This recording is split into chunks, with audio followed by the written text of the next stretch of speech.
Welcome to AP news 5.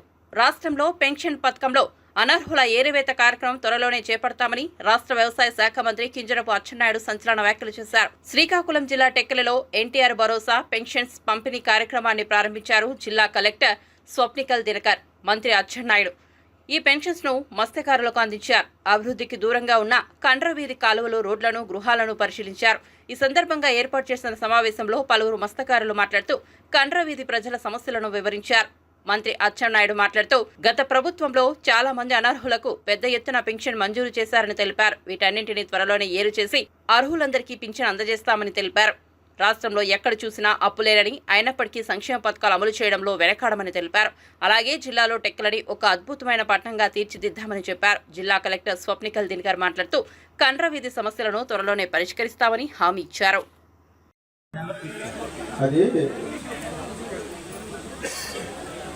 దగ్గర 7 లక్షలు మొదలుపెట్టారు సార్. 7 లక్షలు ఇచ్చారు మా సొంత సార్. కానీ ఇప్పుడు కార్తీక మాసంలో స్నానానికి అనేది చాలా ఇబ్బంది అవుతుంది సార్.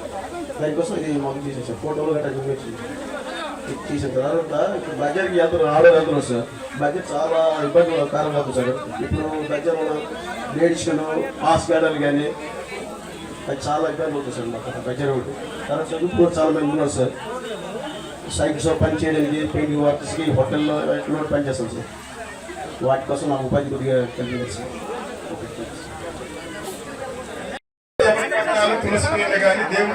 దేవుడి కార్యక్రమాలు చేస్తే మనం ఏంటి చేయలేమని చెప్పేసి దాన్ని అడ్డు పెట్టుకుని ప్రతి ఇది రోడ్డు మీద చేస్తున్నారు సార్. సో అవన్నీ ముందు తొలగించాలి. రెండోది ఏంటంటే మేము ఆ రోజు తిరిగి 241 ఇల్లు అంటే దిగువ వీధి, పై వీధి లెక్క పెడితే ఇల్లులు మాత్రమే 241 ఇల్లు లెక్క వచ్చేసాం. అంటే అది రేకు ఇల్లు, గుడిసిల్లు, కొంతమంది పద్దాలు వేసుకొని ఉన్నారు. అది మనము చేయాల్సిన పనులు సార్.